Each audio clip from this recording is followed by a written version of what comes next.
কে নাগরিক কর্তব্য হিসেবে দেখে ভিন রাজ্য থেকে দলে দলে রাজ্যে ফিরছেন পরিযায়ী শ্রমিকেরা। পূর্ব বর্ধমান জেলার কাটোয়া স্টেশনে ট্রেনে করে নামছেন বহু শ্রমিক, সেখান থেকে বাস ও অন্যান্য যানবাহনে করে চলে যাচ্ছেন নিজেদের গ্রামে। আর পরিযায়ী শ্রমিক, বাইরে কাজ করি, ঠিক আছে। তো ভোটের উদ্দেশ্যে এখানে আসা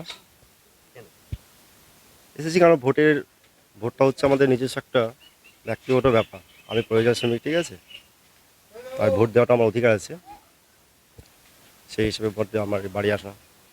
আগামী 29শে এপ্রিল দ্বিতীয় দফার ভোটকে সামনে রেখে পূর্বস্থলী 2 নম্বর ব্লকের ঝাউডাঙ্গা গ্রামে ইতিমধ্যেই ফিরেছেন বহু শ্রমিক।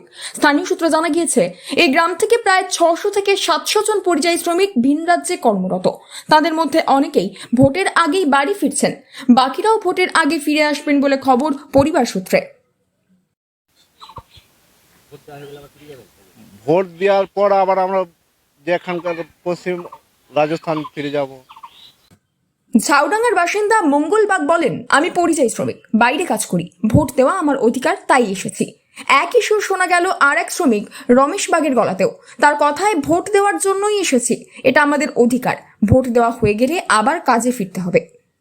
পড়াশোনা করতে পারিনি বেশি দূর, ছোটবেলায় বাবা মারা গেছে, তো সেই অনুযায়ী আমাদের তো বেকার ছেলে, আমরা কোনো কাজ নেই আমাদের, তো কাজের জন্যই একটু পরিবর্তন দেখি, ভোট ওই জন্য দিতে আসা। অন্যদিকে পরিবারের সদস্যরা বাড়ি ফেরায় সাময়িকভাবে খুশি গ্রামবাসীরা, তবে সেই আনন্দ ক্ষণস্থায়ী বলেই মনে করছেন অনেকে।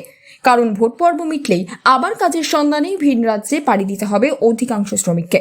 তবে শ্রমিকদের একটাই দাবি, যে দলই সরকার গঠন করুক না কেন, রাজ্যে স্থায়ী কর্মসংস্থানের ব্যবস্থা করা হোক, তাহলে ভবিষ্যতে জীবিকার তাগিদে আর ভিন রাজ্যে যেতে হবে না, নিজের রাজ্যে পরিবারকে সঙ্গে নিয়ে সম্মানের সঙ্গে বাঁচতে পারবেন তারা। পূর্ব বর্ধমান থেকে বনোয়ারিলাল চৌধুরী রিপোর্ট, লোকাল 18 বাংলা।